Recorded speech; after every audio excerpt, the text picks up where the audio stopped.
নমস্কার বন্ধুরা, এতদিন আপনারা জেনে গেছেন যে উচ্চ মাধ্যমিকের পরীক্ষা আর হচ্ছে না, বা উচ্চ মাধ্যমিকে যে ধাঁচে পরীক্ষাগুলো হয় সেটা হবে না। আর আপনাকে এবার বছরে দুইবার এক্সাম দিতে হবে উচ্চ মাধ্যমিকের জন্য, অর্থাৎ 11 এবং 12-এর রেজাল্ট মিলিয়ে আপনার উচ্চ মাধ্যমিকের মার্কশিট তৈরি হবে। এবার আগে যেমন যেটা ছিল 11-এর পরীক্ষা 11-এ হতো, উচ্চ মাধ্যমিক পরীক্ষা উচ্চ মাধ্যমিকে হতো। তো 11-এর নাম্বার উচ্চ মাধ্যমিকে যোগ করা যেমন যেত না, তো 11-এর নাম্বার 11-এর রেজাল্ট বের হতো, উচ্চ মাধ্যমিকে বের হতো, মানে 12-এরটা। এবার কিন্তু 11-এর প্র্যাকটিক্যাল বা থিওরি এবং 11-এর যে পরীক্ষাটা হবে আপনার থিওরি, সেটা কিন্তু আপনার যোগ হবে।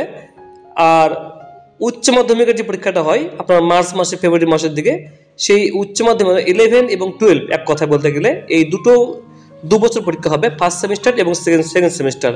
অর্থাৎ এই সেমিস্টার কোথায় চলে আসছে, যেখানে কলেজে যেটা আগে হতো সেটা এখন উচ্চ মাধ্যমিকে ঢুকে দেওয়া হচ্ছে। আপনি ফার্স্ট সেমিস্টারে পরীক্ষা দেবেন, সেই নাম্বারটা আপনার যেটা পাবেন সেটা আপনি উচ্চ মাধ্যমিকে আপনার যোগ হবে, মানে 12-এ যোগ হবে।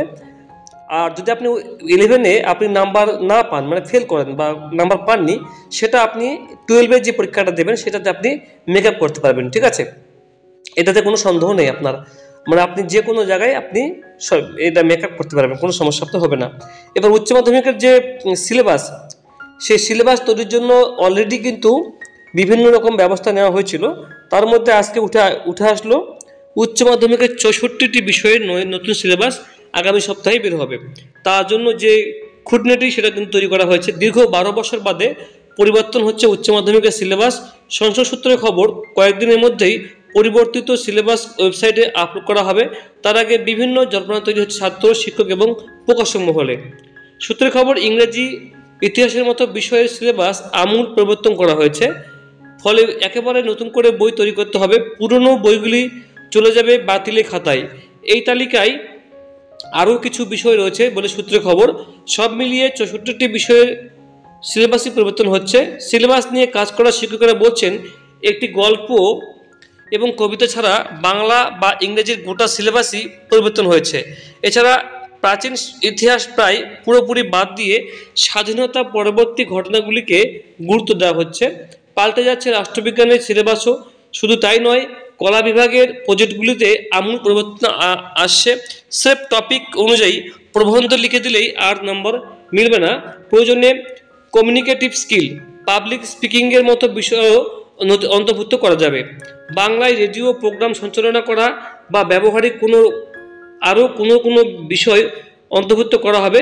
সেক্ষেত্রে অনুসরণ করা হচ্ছে সর্বভারতীয় বোর্ড, বিশেষ করে CBSE-কে, এবং বাণিজ্য শাখায় মানে ট্যাক্সেশনের বিষয়ে পরিবর্তন এনে জিএসটি অন্তর্ভুক্ত করা হচ্ছে, মানে নতুন করে জিএসটি যোগ করা হচ্ছে। জিএসটিটা কি, জিএসটি কি কাজে লাগে, কী ব্যবহার করা হয়, এইসব ব্যবস্থা কিছু বলা হয়েছে।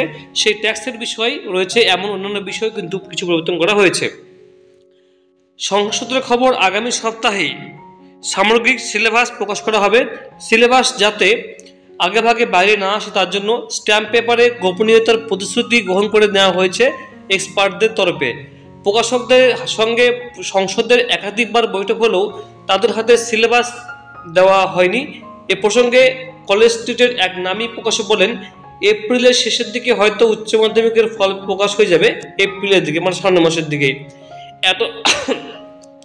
এত তাড়াতাড়ি বই বার করবো কিভাবে? যারা বই লেখেন বা তারা শিক্ষক, তাদের ক্লাস নেওয়া, পরীক্ষা চলাকালীন পরিচালনার মতো কাজও থাকে। তাই সংসদের কাছে আমাদের আবেদন, একাদশের সিলেবাস দ্রুত প্রকাশ করা হোক।